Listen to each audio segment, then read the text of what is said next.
정권 심판의 고지를 향해서 힘차게 달려갑시다. 저는 사실 수사가 진행됩니다. 조국 수호가 이슈가 되는 선거를 치르는 것은 미래를 바라보는 것도 아니고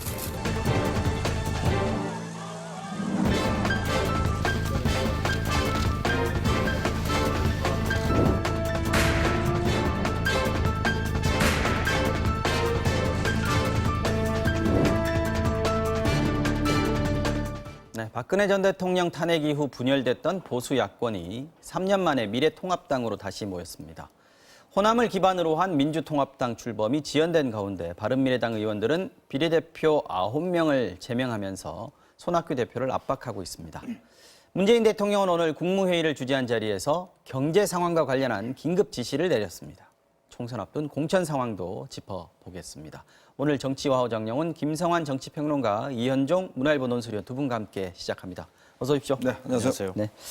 자, 일단 흩어졌다가 다시 모인 미래통합당 어제 출범했는데요. 황교안 대표 미래통합당에서도 역시 대표가 됐습니다. 출범식 발언 들어보겠습니다. 중도와 보수를 포괄하는 우리 자유한국당 자유민주 진영이 국민의 지엄한 명령에 화답해서 과거를 딛고 차이를 넘어서 미래를 향해서 하나로 결집했습니다. 이제 우리가 마음을 모았으니 하나의 목표, 정권 심판의 고지를 향해서 힘차게 달려갑시다. 네, 3년 만에 이제 다시 통합이 됐는데 지도 체제는 일단 한국당 플러스 알파 이렇게 됐습니다. 네. 어떤 의미로 지금 미래통합당 출범 보시는지요? 사실 그동안 진보 진영 계열의 정당에서는 이렇게 통합이 상당히 많았죠. 네. 뭐 대통합 민주신당 뭐 등등 해서 네. 사실은 뭐 흩어졌다 다시 만나고 하는 게 많았는데 지금 어떤 보수 계열 정당 같은 경우는 1997년도에 네. 당시 신한국당과 민주당이 통합을 해서 한나라당이 만들어진 적이 있습니다. 네. 그 이후에는 거의 뭐 통합이라는 것이 이제 없어 왔는데 사실 지난번 탄핵 사태를 두고 결국 분열했지 않습니까? 네. 이제 그런 면에서 다시 모였다는 측면들은 뭐 어떤 면에서 보면 지금 거의 한 20년 만에 다시 모였다 이런 어떤 정책 의미는 있을 것 같아요. 네. 그것도 보수가 어떤 면에서 보면 보수 유권자들에게 이제 어떤 통합이라는 어떤 그런 이제 과제를 던져줌으로 해서 나름대로 어떤 세력 결집 뭐 이런 것들을 충분히 취할 수 있는 뭐 그런 가능성은 열렸다. 저는 차는 출발했다고 생각이 듭니다. 하지만 어제 이제 통합식에도 봤듯이 결국 이분들이 예전에 다 새누리당에 계셨던 분들이거든요. 네. 그러니까 새로운 얼굴이 별로 없습니다. 자, 그렇다 보니까 결국 이제 도로 새누리당 아니라는 그런 비판에 직면해 있는 것이고요. 네. 그러니까 어떤 면에서 보면 뭐가 달라졌느냐에 대한 물음에 대한 이제 답변이 없는 것이고 또 하나는 지금 지도 체제가 그대로 유지가 됐어요. 네. 자, 그러면 지금 현재 자유한국당에 플러스 알파 이제 한 4명 정도 해서 그게 구성이 됐는데 네. 그렇다면 이게 예를 들어서 보수 통합이라 한다면 최소한 당의 얼굴은 정도는 바꿔야 되지 않느냐는 그런 견해들이 있습니다. 이게 네. 뭐냐면 물론 뭐 이제 앞으로 선대위로 넘어가긴 하겠지만 국민들 입장에서 어떤 통합의 현실감을 주기 위해서는 좀 기존에 있는 기득권들 사실 지금 뭐 원내대표, 당대표 사무총장, 대변인 뭐 거의 변화가 없어요. 그러니까 오늘 사실 해프닝이 벌어진 게 첫 통합 의총에서 네. 민경욱 의원이 사회를 보면서 자 새로 오신 분들 나와서 소개해달라 이러니까 정병국 의원이 지금 무슨 소리냐 우리 지금 같이 합쳤는데 다 새로 왔는데. 왜 우리한테 지금 새로 온 사람이라 우리가 무슨 흡수항당 된 것도 아니고 그래서 상당히 좀 분위기 안 좋았다 그래요. 바로 그게 지금 이 통합에 가지는 한계점을 보여주고 있지 않나 싶습니다. 단적으로 유승민 의원이 어제 불참을 했고요. 뭐 이 부분이 좀 상징적인 것 같고 아까 황교안 대표는 중도와 보수를 포괄하는이라는 표현을 썼습니다만 여전히 중도 확장 이쪽에는 다가가지 못했다 이런 평가들이 많은 것 같습니다. 그러니까 원래 이제 미래통합당을 만들 때 그때 신설합당을 하겠다고 했잖아요. 근데 뭐 잠깐 이제 해프닝 말씀해 주셨지만 지금 흡수통합되는 모양새를 취하고 있다는 거죠. 근데 그럴 경우에 플러스 알파가 안 생기는 거죠. 국민적인 감동이라든가 공감대가 안 생기는 건데 네. 지금 중도로 확장했다고 얘기는 하고 있지만 구 안철수계 의원들 몇 명이 지금 합류한 정도에 불과하다는 거예요. 그러니까 그런 의원들이 어떤 상징성을 갖기도 굉장히 어렵고 네. 결국은 지금 이전의 자유한국당의 모습으로 그냥 거기에 흡수 통합되는 형태로밖에 가지 않은 거 아니냐. 그러니까 도로 새누리당이다 이런 지적이 나올 수밖에 없는 건데요. 그러니까 유승민 의원 입장에서 바로 그런 점 때문에 지금 뭔가 모습을 드러내지 않고 있는 것 아니냐 이런 해석이 가능할 것 같은데요. 네. 저는 한 두 가지 이유인 것 같아요. 첫째로는 바른미래당에서 유승민 의원이 새로운 보수당을 만들겠다고 한 다음에 일주일 만에 자유한국당하고 통합하겠다고 얘기를 했거든요. 그때 나왔던 네. 논평이 있었어요. 구승민, 신승민이 따로 있느냐. 그러니까 예전에 유승민 의원이 지금 자유한국당하고는 절대 통합하지 않겠다고 얘기했었거든요. 네. 그런데 바로 새로운 보수당 만들고 난 다음에 통합하겠다고 하는 유승민은 그럼 신승민이냐, 과거 구승민은 어디로 갔냐 이렇게 얘기를 하고 있는데요. 그러니까 유승민 대표 입장에서 뭔가 독자 생존을 하겠다고 당원이나 아니면 원외 지구당 위원장이나 전부 다 철석같이 얘기를 해왔는데 자기 얘기를 결국 번복한 모양새가 됐잖아요. 그런 면에 있어서 나서서 뭔가 얘기하기가 참 겸연쩍은 모습이 될 수밖에 없었다. 그래서 안 나왔다. 네, 그런 모습이 하나가 있고요. 네. 또 하나는 뭐 국회의원이나 정치인한테 불출마 선언은 정치 생명을 내놓고 얘기하는 것이나 다름이 없는 거잖아요. 그렇죠. 제일 마지막에 남아있는 자기만의 자산을 내놓는 것이나 다름이 없는데 그러면 내가 이 정도까지 내놨으면 그러면 뭔가 흡수 좀 통합이 보여줘야 아니라 될거 아니냐. 그렇죠. 신설합당의 모양새를 조금 더 취해줄 수 있었을 텐데 그러면 예를 들면 황교안 대표가 뭔가 기득권이나 권한을 내려놓는 모습을 같이 취해주면은 뭔가 네. 서로 만날 수 있는 접점이 생길 텐데 그런 모습이 안 나타났다는 거예요. 그것에 대한 어떤 불만 같은 걸 표출하고 있는 게 아닌가 싶습니다. 인적 쇄신이 아직 부족하다 이 부분은 다들 동의하시는 것 같고요. 이게 이제 아마 미래통합당의 과제가 되지 않을까 싶은 생각도 듭니다.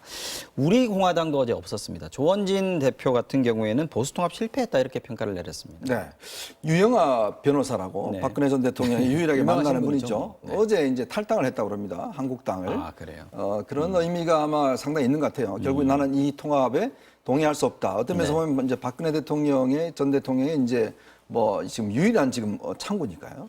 아마 그런 의미가 있는 것 같고 지금 우리 공화당도 내부 사정이 좀 복잡합니다.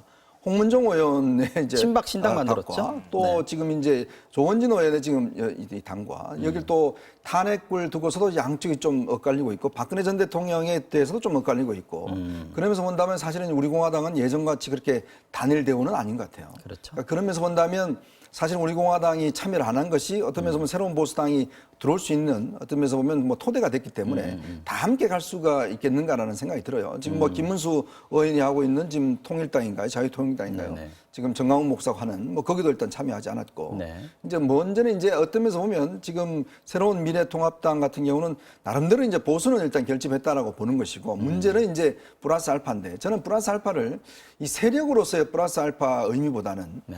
오히려 공천에서 어떤 면에서 보면 새로운 모습 보여야 되지 않을까 생각이 듭니다. 왜냐하면 현실적으로 자꾸 이제 뭐 안철수 전 대표나 이런 분들한테 들어오라고 이야기하기 이전에 네. 실제로 공천을 통해서 국민들한테 어떤 모습을 보여주는가 저는 제일 중요한 것 같아요.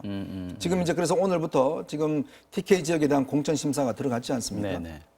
지금 어제도 보면 뭐 몇 명의 이제 유기진 의원이라든지 또 이제 몇 명의 의원들이 불출마 선언을 했잖아요. 네. 그러니까 생각보다 꽤 많은 의원들이 지금 불출마 선언을 했어요. 지금 보면 자유한국당 계열에만 17명, 이제 유승민 의원까지 합하면 18명이 일단 불출마 선언을 했습니다. 네. 자, 이제 거기에서 더 플러스 알파 어떤 면에서 보면 물론 뭐 사람을 많이 어떻게 불출마한다는 게 좋지는 않습니다만은 그러나 국민들 볼 때는 네. 좀 그래도 반성하는구나, 좀 새로운 일을 하려구나 이런 모습 보여줄 수 있는 것이고요. 또 하나의 관건은 지금 비례정당으로 나가 있는 이제 미래한국당이 있지 않습니까? 네. 여기서 과연 이제 비례 공천을 어떻게 하느냐 저는 거기에 관건이 있다고 봐요. 왜냐하면 지금 사실은 지금 이 정당이 청년과 여성과 소외된 계층이라든지 이런 데 굉장히 어떤 면에서 보면 배려가 없다라고 이야기를 하지 않습니까?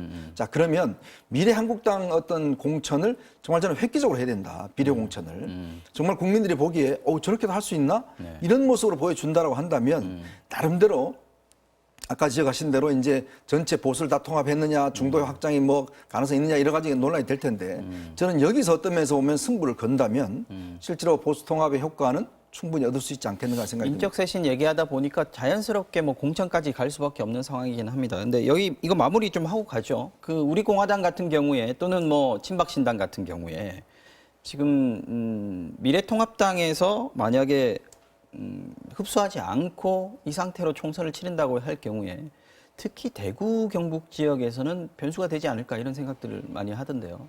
지금 어떻게 이제 보십니까? 그 김영호 공관위원장이 영남권 지역, 특히 이제 PK 지역 의원들 불출마가 이루어지도록 분위기를 만들고 그리고 네. 서울 지역에도 일부 불출마 의원들이 나오고 있잖아요. 네. 김성태 의원도 스스로 이제 불출마하겠다고 선언하기도 했고 이렇게 분위기를 만들어가면서 몰아가는 이유가 바로 그것 때문이라고 생각하거든요. 바로 그것 때문이다. 그러니까 일종의 공관위에서 어떤 결정을 내릴 때 공관위 결정에 권위를 세우는 것과 함께 명분을 가지고 있어야 하는 거죠. 네. 그래야 TK 지역 의원들을 물갈이한다 하더라도 의원들이 적게 반발할 가능성이 높다는 거죠. 그러니까 마지막에 활용점정은 TK 지역 물갈이가 될 수밖에 없다는 건데요. 네. 근데 아무래도 의원들이 반발할 가능성이 있거든요. 네. 그 반발의 목소리를 최소화하기 위해서 이런 방식으로 지금 계속 모양새를 만들어가고 있는 것이다 이렇게 생각을 합니다. 근데 다만 이제 의원들 간에는 이해관계가 다 다를 수 있잖아요. 일부 의원들은 무소속 출마를 하겠다고 강행하겠다고 얘기하는 의원도 있을 거고 일부 의원들은 우리 공화당 쪽으로 갈 수 있다라는 판단을 할 수 있을 텐데 지금 분위기로 봐서는 미래한국당이라고 하는 비례형 위성정당을 만들어 놓은 상황에서 네. 우리 공화당이 의미 있는 득표를 하기가 그렇게 쉽지는 않을 것 같아요. 제가 볼 때. 왜냐하면 자유한국당이 이름을 내걸고 네. 지금 통합당이 미래통합당. 이름을 내걸고 비례해서 득표를 하지는 않을 상황이잖아요. 그러니까 미래한국당 쪽으로 전부 표가 몰릴 가능성이 있거든요. 그만큼 위기의식이 작동할 가능성도 있고. 네. 그래서 우리 공화당이 이전보다는 비례해서 득표할 가능성이 이렇게 높지 않은 상황으로 가지 않겠는가.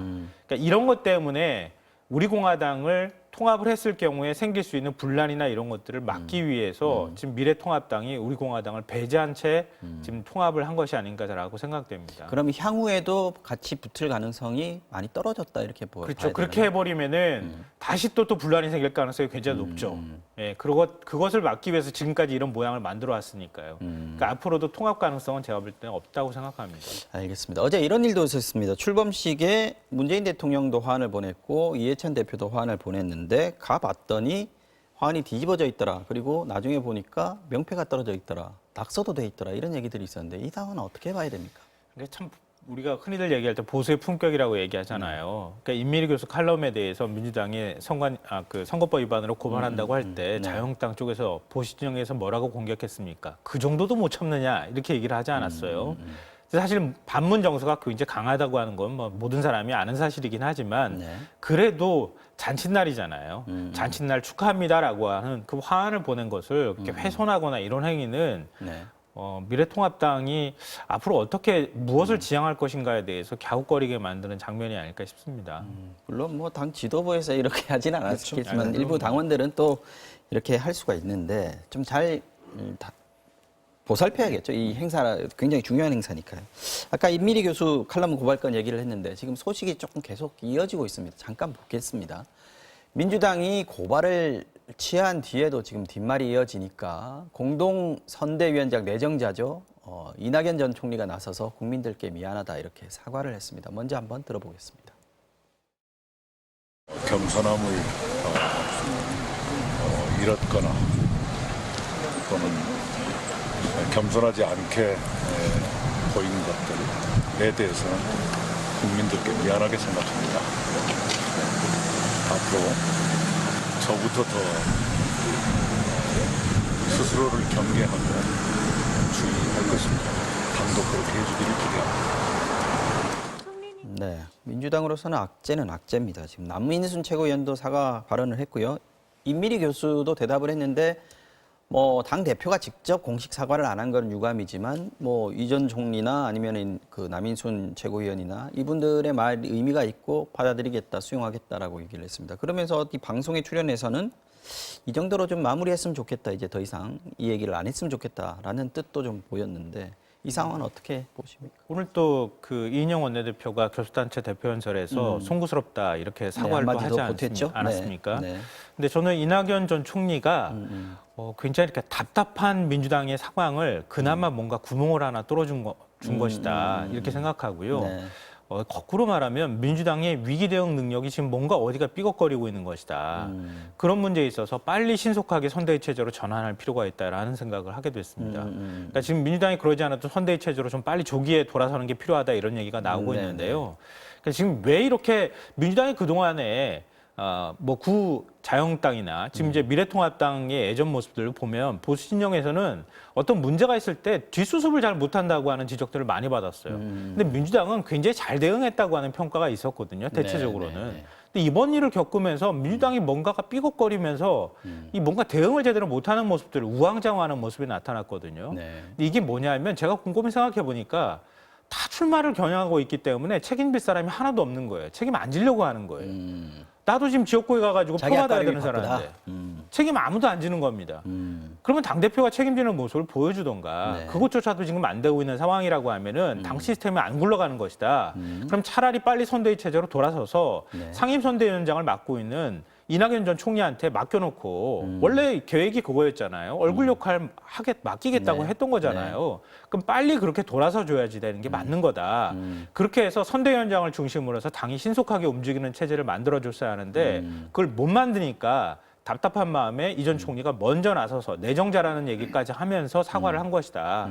그렇게 사과를 하고 나니까 그 다음에 오늘 이인영 원내대표가 사과하는 모습이 나오지 않습니까? 그러니까 민주당이 이번 기회에 자신들의 문제가 뭔지 좀 한번 되돌아봤으면 좋겠어요. 지금 이제 입과 머리, 얼굴을 교체할 때가 됐다. 네. 빨리 좀 교체해야 되겠다라는 생각을 하셨다는 거고요. 자, 그런데 미래통합당에서는 지금 쉽게 놓아주지 않고 있습니다. 오늘 심재철 네. 원내대표 같은 경우에도 이해찬 대표는 왜 사과 안 하는가라는 얘기를 했고 이낙연 전 총리는 지금 지도부가 아니다라고 얘기를 했습니다. 계속 끌고 가겠다라는 얘기인 것 같은데. 지금 미래통합당 입장에 호재죠. 네, 사실은 그동안 민주당이 표방해왔던 언론의 자유나 표현의 자유 이런 문제. 또 이 사실 문제가 보면 뒤에 해명한 것도 사실 문제지 않습니까? 그분이 사실 안철수정 캠프에 있었다는 이유로 해서 또 뒤끝 어떤 해명을 했었고 또 그 이후에 한 며칠 동안 지금 이해찬 대표가 사실은 이제 지금 사과를 하지 않는 상황이잖아요.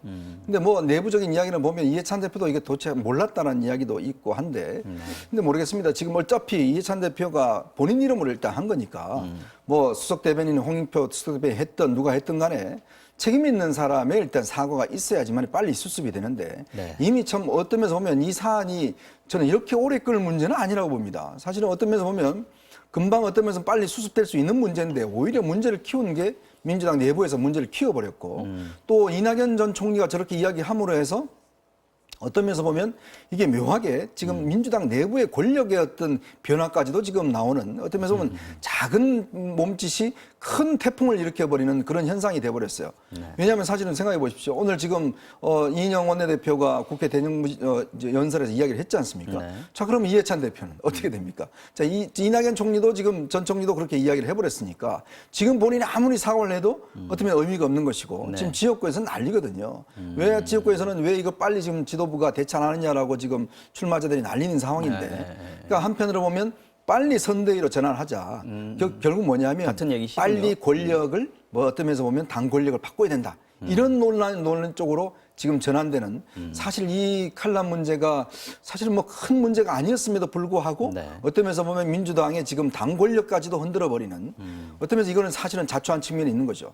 더군다나 사실 이 문제 당사자라고 지금 지목되고 있는 홍익표 수석 대변인은 며칠째 침묵을 지키고 있습니다. 자, 그런 걸로 보면 아까 말씀하셨지만 누구 하나 책임지는 사람이 없어요. 자, 내가 했는데 잘못했습니다라고 이야기하는 사람이 없는 그 여당.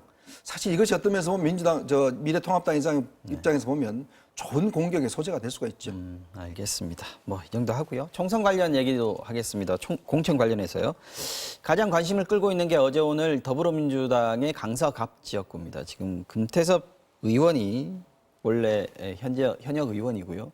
여기에 김남국 변호사 오늘 4시쯤에 아마 4시 기자회견을 한다고 하는데 출마를 여기에 하지 않을까 하는 예상을 해봅니다. 거의 확실시되고 있는 것 같은데 김남국 변호사가 말하자면 조국 옹호론자 또 금태섭 의원 같은 경우에는 청문회에서도 그랬고 조국 비판론자 뭐 이렇게 해서 이 구도가 만들어지는 거 아니냐. 당내에서 좀 우려하는 목소리가 좀 있고요. 꼭 그렇게 구도를 만들려고 하는 게 일종의 이제 그 프레임이 아닐까도 하는 생각이 드는데요. 네. 저는 불가피한 선택이었다는 생각이 좀 들었어요. 그런가요? 왜냐하면 정봉주 전 의원이 여기 그 출마하려고 시도를 했었잖아요. 네. 근데 그러고 난 다음에 결국은 이제 불출마 선언을 하고 빠진 상황인데 선거에 있어서 ABC 가장 기본이 뭐냐 하면 자기 지지층을 확실하게 결집시켜가는 거거든요. 지지층이 흩어지고 그 투표장에 안 나가면 그건 최악의 선거입니다. 그건 선거 해보나 만하거든요. 근데 금태섭 의원에 대한 지지층의 반발이나 네. 부정적인 의견들이 꽤 많다는 거예요. 이거는 뭐 조국 사태에 있어서 긍정적인 평가를 했느냐, 부정적인 평가를 했느냐를 떠나서 네. 자기 당 문제에 있어서 지금 당이 어려움에 빠졌을 때 그것을 돌보지 않았다고 하는 반발심이나 이런 것까지 같이 포함되어 있는 거라고 저는 생각하거든요. 그러면은 금태섭 의원을 그냥 내보냈을 경우에 그럴 경우에는 지지층이 투표장 안 나오면 그럼 수도권 선거가 서울 선거는 굉장히 어렵거든요. 네. 그러니까 떨어지게 되는데 그러면 어떤 방식으로든 지지층을 한쪽으로든 결집시킨 다음에 그 다음에 선거를 치러야 할 필요가 있었다. 그래서 이 경선을 붙이는 과정에서 김남국 변호사가 아마 자원을 한 것으로 보이는데요. 네. 그러니까 그런 현실적인 어떤 선거에 있어서의 문제가 하나가 있고 또 하나의 문제는 이제 조국 대 반조국이냐 이런 프레임이 만들어질 수 있다고 하는 부분인데 네. 그런 측면에 있어서는 저는 그렇게 썩 좋은 그림 같아 보이진 않아요. 그러니까요. 왜냐하면 조국 사태 때 굉장히 많은 지금 민주당 내 지지층 사이에서도 상실감이나 또 혼란들을 느꼈던 분들이 많이 있거든요. 네.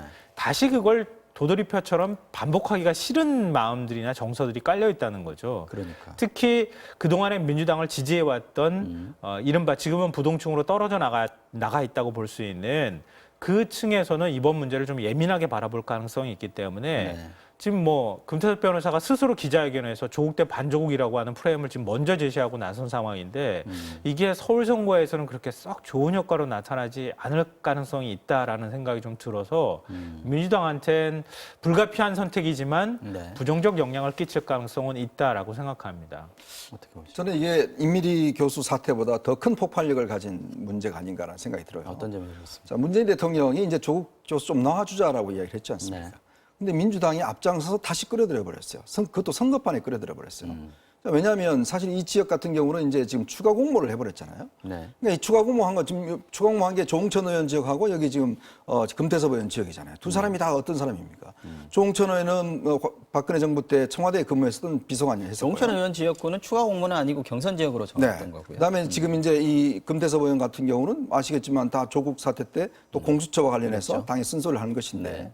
자, 한편으로 놓고 보면 이 정도의 어떤 면에서 비판도 당이 수용하지 못하느냐라는 그런 비판을 충분히 받을 수 있다는 것이죠.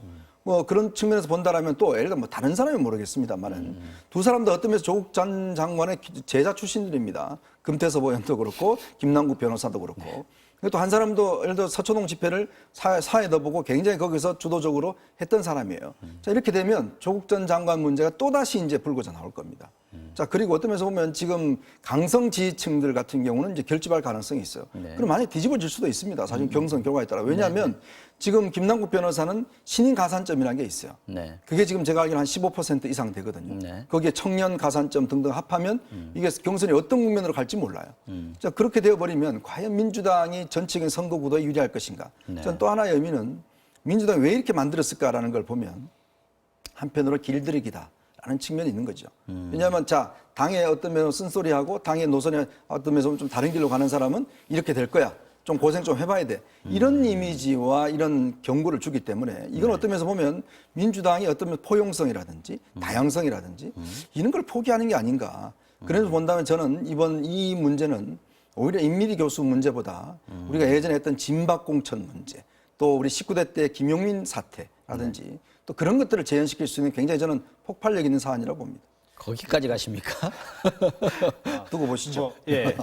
그렇게 이제 아무래도 제가 볼 때는 보수 진영이나 미래통합당 쪽에서는 공격할 가능성이 있다고 보고요. 그게 어느 정도 여론 파급력이 있는지는 좀 지켜봐야 될 것 프레임을 같은데. 어떻게 짜느냐에 따라서. 이제 뭐 말씀하셨던 것처럼 당의 반기를 들면은 죽는다 뭐 이런 신호를 보인다기보다는 그러니까 금태섭 의원에 대한 민주당 내 지지층이 반발하고 있는 부분은요. 비유를 하자면 앞에 나가서 전투하고 있어요. 피 철철 흘리면서. 근데 뒤에서 청산이를 외치고 있었다는 거죠. 그러니까 그렇게 금태섭 의원이 주장했던 바를 모르는 바는 아니지만 지금 상황에서 예를 들면 당시 자유한국당에서 그렇게 반발하고 검찰개혁을 못하는 상황이라고 하면 먼저 그 산을 뛰어넘어야 그 다음 것들을 할 수밖에 없는데 네. 뒤에서 그 산도 뛰어넘지 않고 앞에 나가서 싸우지도 않고 뒤에서 고고하게 지금 얘기를 하고 있었다는 거죠. 그런 것에 대한 분노감이나 이런 것들이 남아 있었다는 겁니다. 근데 그런 것하고 아까 제가 말씀드렸던 것처럼 선거에 있어서 어쩔 수 없이 선택해야 되는 부분들 이런 게 아마 결합된 측면이 저는 있을 거라고 생각합니다. 네.